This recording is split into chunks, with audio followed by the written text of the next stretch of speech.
굿모닝 마켓입니다. 기다리던 5월 소비자 물가지수가 둔화됐다는 소식에 뉴욕 증시 여전히 랠리를 이어갔습니다.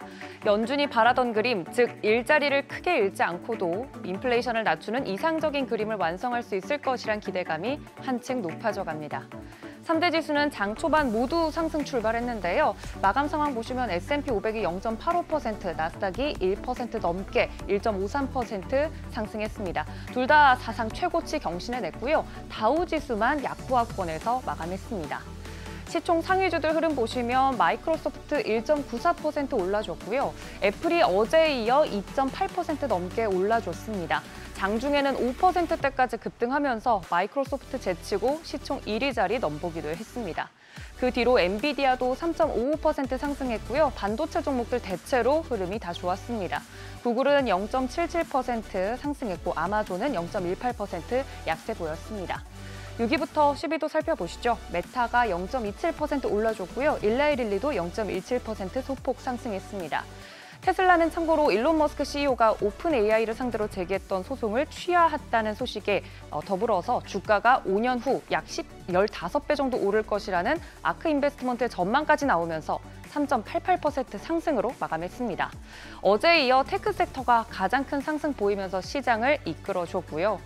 시장이 환호했던 가장 큰 이유 역시나 기다리던 5월 소비자 물가지수가 둔화했기 때문입니다.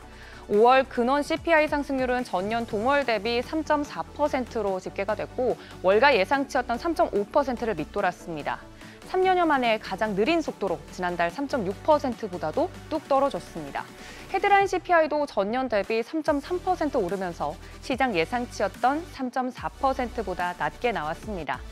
참고로 주거비와 에너지를 제외한 근원 서비스 물가를 나타내는 슈퍼코어 인플레이션은 전월 대비 0.04% 하락하면서 2021년 9월 이후 처음으로 마이너스를 기록했습니다.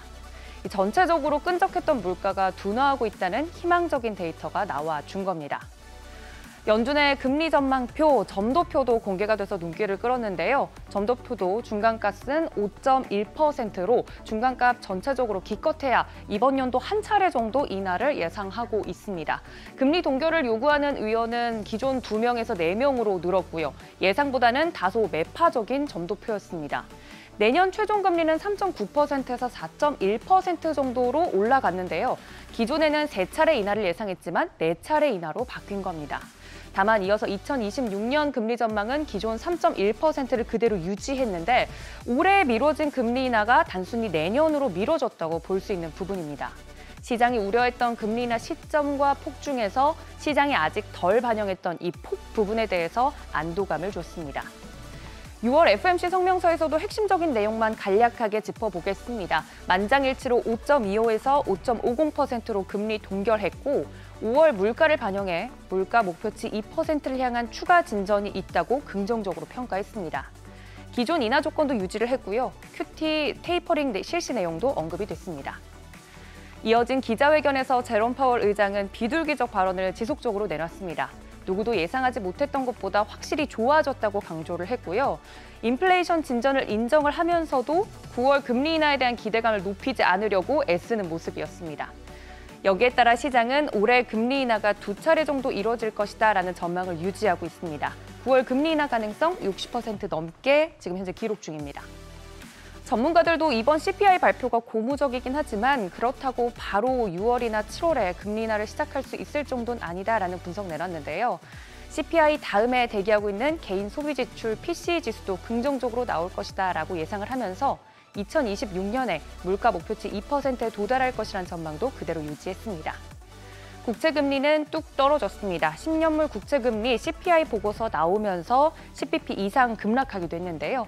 10년물 4.3%대, 2년물도 4.7%대에 하락 마감했습니다. 국제 유가는 3일째 상승했습니다. 5월 인플레이션 지표가 둔화하면서 원유 수요가 다시 늘 것이라는 기대가 반영된 건데요.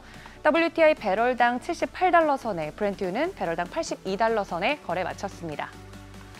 이번 CPI 데이터로 대체로 시장 안도하고 또 랠리를 이어가는 모습입니다. 사상 최고치 이어가는 뉴욕 증시 훈풍을 국내 증시도 이어갈 수 있을지 확인해 보셔야겠습니다. 굿모닝 마켓이었습니다.